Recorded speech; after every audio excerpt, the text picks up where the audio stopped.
माझ्या क्लासमध्ये नेहमी येणारा प्रश्न म्हणजे, "दादा, डिलिव्हरीनंतर आमचं जे वजन वाढलं आहे, ते आता 7-8 महिने झाले तरी वजन उतरायला नाव घेत नाही. उलटं तुमचं वजन अजून वाढत चाललं आहे. तर ते का होतं?" समजून घेऊया. तर आपल्याला जेव्हा आपल्या प्रेग्नन्सीमध्ये बाळाला कुशन तयार व्हायसाठी एक आपले न्यूट्रिशन प्रोव्हाईड व्हायसाठी त्याला एक सपोर्ट मिळवण्यासाठी आपल्या पोटाच्या आजूबाजूला चरबी तयार होते.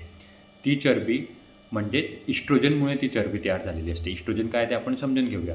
पण ड्युरिंग प्रेग्नन्सी किंवा आफ्टर डिलिव्हरी आपल्या ही इस्ट्रोजनची पातळी शरीरात सतत वाढलेली असते. आता हे इस्ट्रोजन काय ते समजून घेऊया.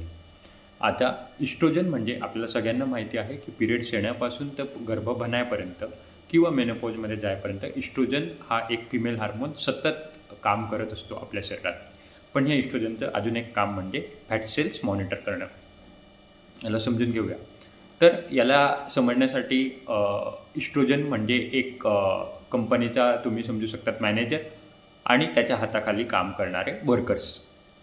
जोवर मॅनेजर चांगल्या इन्स्ट्रक्शन देतो, बरोबर इन्स्ट्रक्शन देतो, तोवरचे खालचे वर्कर्स असतात ते बरोबर काम करतात. पण एखाद्या वेळेला इस्ट्रोजन खूप जास्ती काम सांगायला लागला, तर कुठेतरी वर्कर लोकांमध्ये गोंधळ होईल. व्हाईस वर्सा कुठेतरी मॅनेजर काम कमी सांगायला लागला किंवा कम्युनिकेशन गॅप व्हायला लागला, तर वर्करांमध्ये काम करणं परत कुठेतरी कमी जास्त होणार. सेम गोष्ट होते इस्ट्रोजन आणि फॅट सेल्समध्ये. इस्ट्रोजनचं काम आहे फॅट सेल्सला मॉनिटरिंग करणं, की कुठे फॅट सेल्स वाढवायचे, कुठे कमी होणं.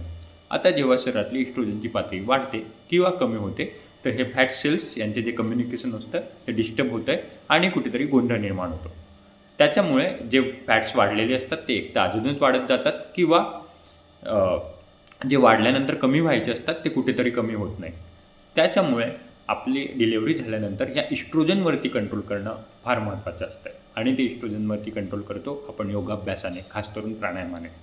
त्याच्यामुळे शेअर करा हा व्हिडिओ ज्यांना पण हाच प्रॉब्लेम आहे की ज्यांच्या प्रेग्नन्सीनंतर किंवा डिलिव्हरी झाल्यानंतर अजूनही वजन कमी झालेलं नाही.